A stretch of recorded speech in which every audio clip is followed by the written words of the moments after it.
in the middle of the South China Sea back in 1997. Carl said to me, you know how many people I've spoken to that said the same thing and had an idea just like that they were going to make millions? We just left Singapore on a merchant ship, 750 feet long, heading back to the United States with a few other ports in between. And this ship was a new ship, beautiful ship, great food, six-figure income.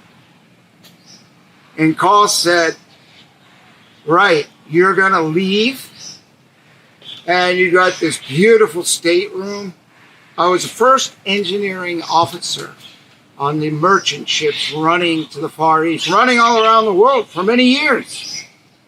And they changed the power from steam engines to motor engines. And I said, game's over. The fun was over. I was traveling. I just left my 46th country, traveling by ship around the world. Europe, Africa, South America, Northern Europe, Asia, all over.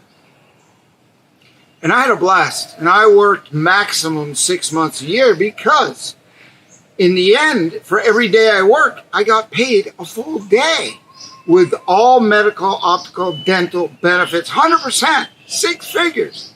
And I told Carl, I'm leaving. And he goes, right. And he was the straw that broke the camel's back.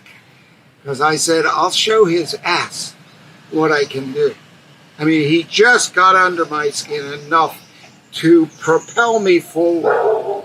Because I had been studying how I could travel, leave this business, because the ship was powered by a motor, not a steam plant. And I became a mechanic. And I didn't want to be a mechanic. So that's why I was quitting. And the ships used to stay in port 3 days, 5 days, even a week, 10 days in Japan. I had a blast checking out the country, the culture, the foods. That's why we travel. And when it got down to 5 hours, 10 hours, 22 hours after you'd been crossing the Pacific for 14, 12, 10 days, and you get to port and you go there for 10 hours or 20 hours and you turn around and leave, I had enough. No more fun.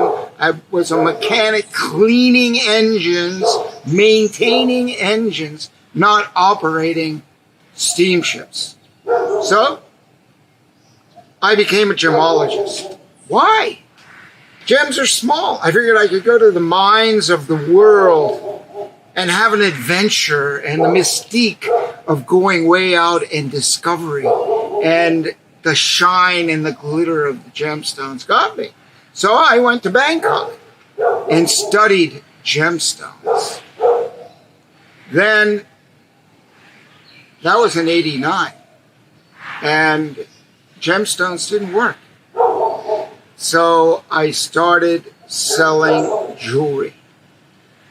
I thought I could just do gemstones, but in 1989 it was a financial challenge, the SNL loan crisis. So I had to sell jewelry, which was a blessing in disguise. I'm thinking, handful of gems, put them in my pocket, go out and make millions. Never happened. And I got beat up bad because for coming from a little town, I never had that experience of the big city cutthroat business. And I don't want to have anything to do with it. So I went and I started buying and selling jewelry, going to destinations, tourist destinations up and down the East Coast, from Key West to Bar Harbor, Maine. selling jewelry, leaving resorts with more money than when I came, which is the opposite of what most people do. And this is the power of travel, fairs, festivals, events that you love to go to. You go to Bar Harbor, Maine, and they have festivals up there, like lobster festivals, boat festivals. Or you go down to the Chincoteague Pony Festival if you like horses and ponies. Or if you like crabs, there's plenty in Ocean City. Or if you like Renaissance fairs. Peter Stone has 43, I put together 43 plus niche markets of jewelry. So you can pick your passion and live into it. If you're a surfer, or if you love Viking, or you love Highland fairs, it doesn't matter. And if you don't see a line, for example, these people retired. They were in the dairy industry, and heifers were their thing. That's what they talked about. That's what their friends talked about. They were from up in, I think either Michigan or Wisconsin, in a dairy area. I mean, he was a head of a big meat company. And anyway, they retired and they wanted a line of jewelry and travel to fairs and festivals with their friends and sell a heifer line of jewelry. I mean, you can go to any narrow niche or a big niche. So the choice is yours. And that's what I love about fairs, festivals, and events. There's like over 30,000 fairs, festivals, and events all across the United States, into Canada, probably into Central America. So you can go wherever you choose. And I've built a small empire, quite frankly. I have a jewelry company. I've been selling all over the planet, literally. Australia, UK, Europe. I've done shows and fairs all over Europe, all over England, all over the UK, into Ireland, Canada, United States, Asia, into China, into the Philippines, into Indonesia, Singapore, Thailand, Malaysia. Just such a blast. So you too can live into your life. And today there's so much more mobility because we have this thing. And more people have gotten motorhomes and decided, I'm packing it up. I'm not staying in my house. I'm getting out. I'm going to live once and for all. I'm going to live into my life. And this is a way, what is special? I mean, yeah, you can trade Bitcoin or something and sit on your computer all day with your back bent over and you're not bending and twisting. Or you can get out and for a weekend go meet all kinds of cool people at fairs or festivals that you like, and you get on the right side of the table, the money-taking side of the table, and you engage with people that have a similar passion or hobby or love to talk about the things that you like to talk about. So you get this spice in life. You're not like just doing a job to make income, like selling phone cases. Oh yeah, you can go to fairs and festivals and sell all this tchotchke stuff. But how interesting is that? Well, if you're only interested in money, then it's probably very interesting. But if you're interested in creativity and color and some art, precious metals that you invest in, not only do we have sterling silver, we have gold jewelry. Some people want to take their wealth and invest it in precious metals. But look, why not take that precious metals up like a 3-time profit from the base metal, precious metal price and sell it as beautiful jewelry and really make some money because you're secure having the precious metal, but you're even more secure having fun, bending, twisting, setting up at fairs, festivals, and events and meeting new people. Now, this is how I built my life. And we've gone through these dips. I started my jewelry company selling jewelry in 1987. buy a little, sell a little, buy a little, sell a little. I really wanted to sell gemstones, but the jewelry took over, and for me, it was like a blessing in disguise. Why? I got to be creative. My parents are both artists. That's not their main, that was like what they did on the side. Really good artists. And so that spilled down into the jewelry that we have. You can look at peterstone.com and you'll see, and there's divesilver.com, magicsymbols.com. It's a bit of a journey actually, because every place I go, I look for the value of the culture in that area. And if it's interesting enough and fascinating enough and lifts me up, and the value of that culture is rich and inspiring and will benefit others, I take that with me and I transform that. I mean, in Newgrange in Ireland, I went into Newgrange, the oldest landmark on the planet, one of the oldest ones that's still accessible, over 4,000 years old. Amazing. Amazing place. I see it clear as day. Just one of hundreds of places I've traveled to. And you can too. You make the decision. And yeah, you want to hold some stocks? Yeah, you can. You want to hold some Bitcoin? You can.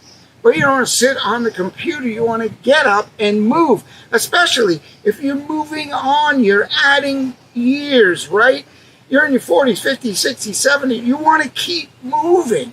That's what gives me my energy, is I stay plugged in. Never stop. I mean, sure, I kick back and I love to sit under the coconut tree on the beach with the breeze. But I also love to get up and move and get active and meet people and be creative and make money so I can live my life the way I choose. What about you? I mean, I had that challenge on that ship. And Carl, I never called Carl. I probably should. But he probably knows by now, because he is from Washington State, and we had a big presence in Washington, Oregon, and California. So Peter Stone Jewelry is your ticket to travel, your ticket to fairs, festivals, and events, your ticket to a fun journey, you stopping where you want to stop. A little roadside fair, flea market even.